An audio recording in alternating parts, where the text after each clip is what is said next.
Olá, pessoas! Cá estamos para o nosso É Preciso Falar sobre Política dessa terça-feira, 12 de agosto, sempre trazendo um assunto para uma breve reflexão. Primeiro, eu gostaria de chamar a atenção de vocês para o seguinte: muitas pessoas me questionaram a respeito, não é, do ônibus da saúde que está aí com uma cara nova, né, à disposição para levar os nossos pacientes, as pessoas da nossa cidade para tratamento fora de domicílio. E muita gente criticando. Ora, ora, meu povo, pelo amor de Deus, vamos aprender a separar as coisas. Ninguém aqui torce para a desgraça de uma gestão, porque isso acaba interferindo a cidade. O ônibus é bonito, sim, foi uma ideia genial.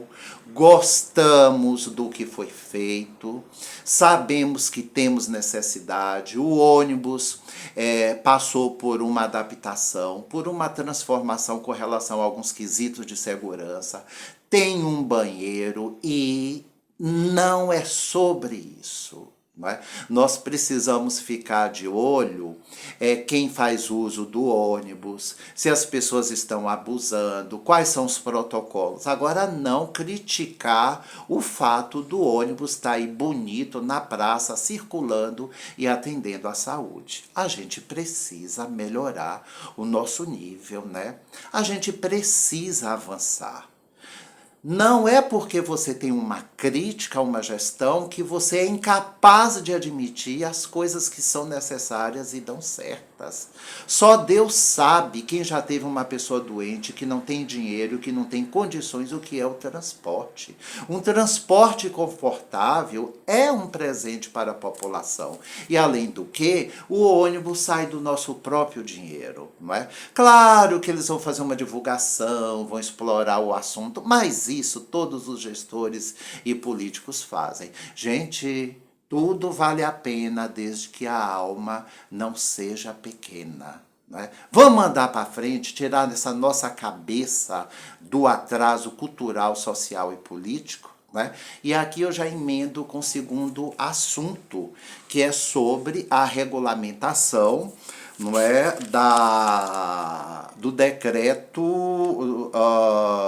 do decreto que instituiu o processo seletivo para escolha dos gestores das nossas escolas públicas, não é?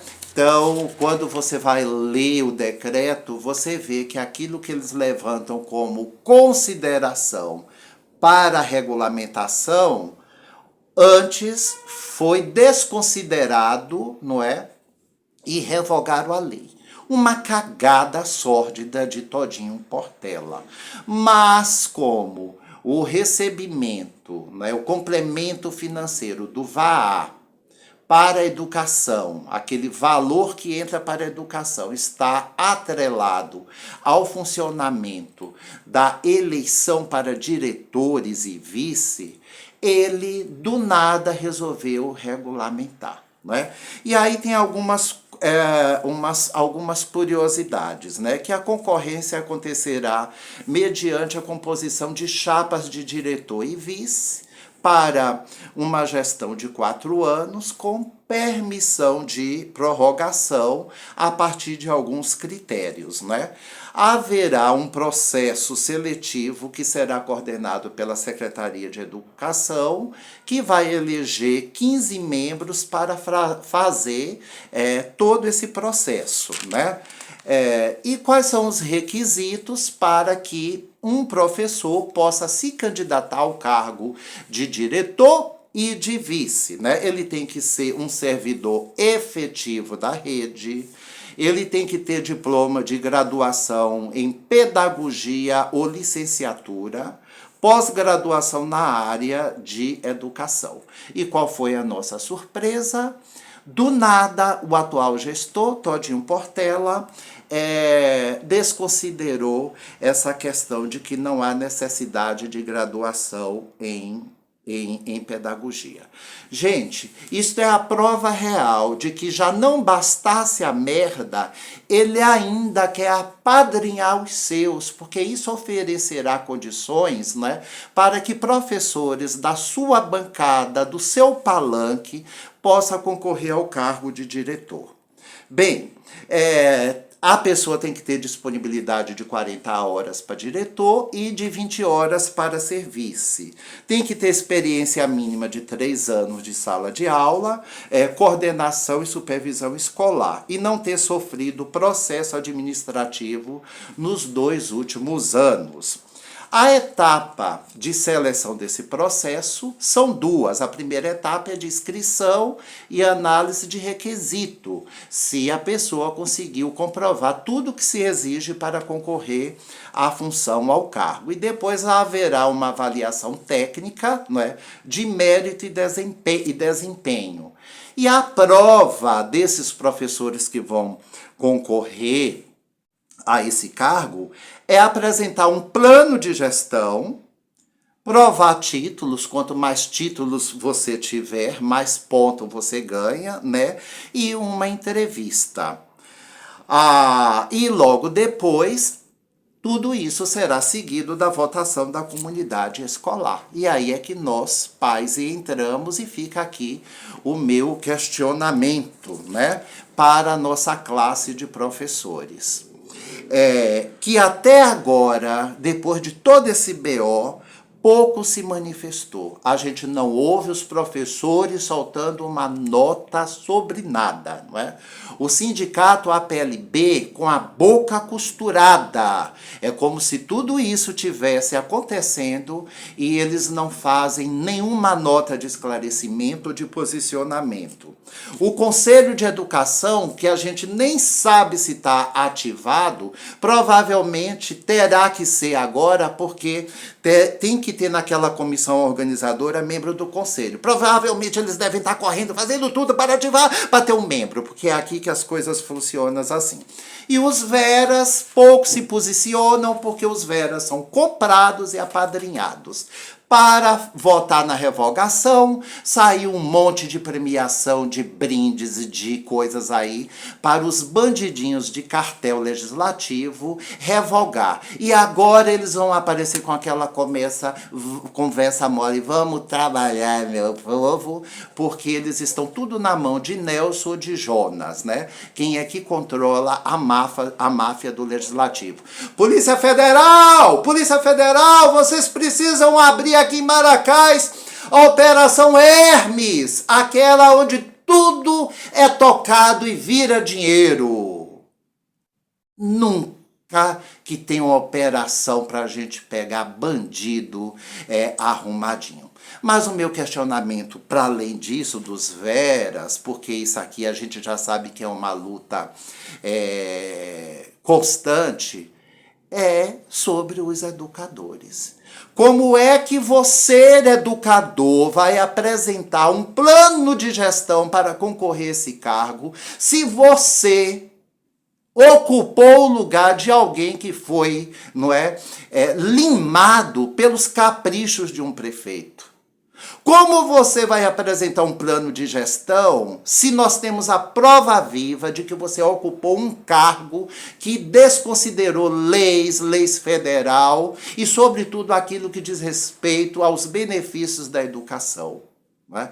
Então, eu fico pensando, o que é que os professores estão pensando ou vão fazer? Os professores que saíram irão se candidatar, porque eu acho isso uma humilhação, mesmo porque a educação está indo cada vez mais por água abaixo. Até material escolar está acabando, ainda está naquela sobrinha do que ficou da gestão de Sóia e da gestão de Adneide. A gente não sabe nem se vai ter caneta piloto agora para o final do semestre. Por outro lado, se não se candidatar, é aceitar o que está aí. Aqueles que ocuparam o lugar de quem era, terão a coragem de agora considerar a regulamentação dessa lei? Junto com o plano de gestão, haverá algum compromisso ético, moral e de gente que defende a educação? Porque aqui está muito difícil, não é, a gente, nós pais, acreditar na postura ética e moral de alguns professores e pessoas que se dizem educadoras.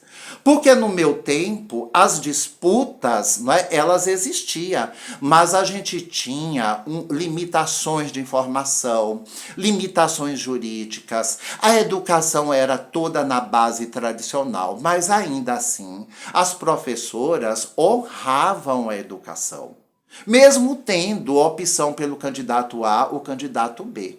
Agora aqui os nossos professores, eles vão para palanque de candidatos que são bandidos, que utilizam caixa 2, que recebem a sacolinha de dinheiro por licitações. Eu pago 1 milhão por essa licitação e depois você me dá a sacolinha com X mil reais, não é?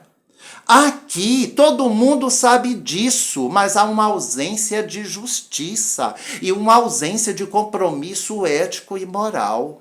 Então a gente levar os nossos filhos para deixar numa escola sobre um grupo de professores, com todo o respeito, meus queridos, é de dar medo. Porque tudo entra na negociação dos senhores e das senhoras. É vergonhoso vocês rasgarem as próprias leis por causa de capricho político e de empreguinho, de carguinho, principalmente um grupo de professoras efetivas. Vocês não estão ganhando nada. Não é?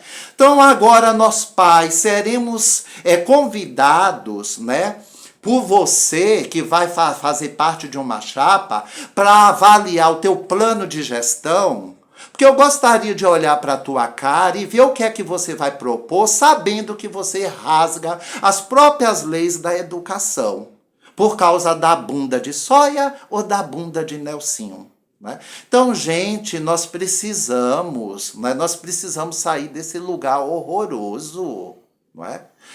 A gente não pode ser usado, não é, como escada por essa gente. A educação tem propósito, a educação precisa de pessoas que formem a autonomia do cidadão e não pessoas que se vendam, pessoas que são submissas. A gente não quer aprender só concordância verbal, nominal e saber se casa é escrita com Z ou com S e quanto é que são 2 mais 2.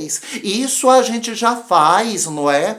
A gente não precisa da escola para aprender isso. A escola é um lugar de formação da autonomia de pessoas, de sujeitos. E se vocês não têm consciência de classe, se vocês não têm essa consciência, qual propósito e objetivo vocês estão oferecendo no desenvolvimento do processo de aprendizagem?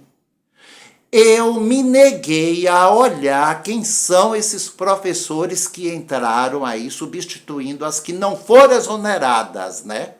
Eu não sei, eu só sei da professora Neuza e da professora Romilda, porque eu quero continuar livre para poder falar, mesmo que tenha alguém que eu respeito, que eu goste envolvido nesta onda.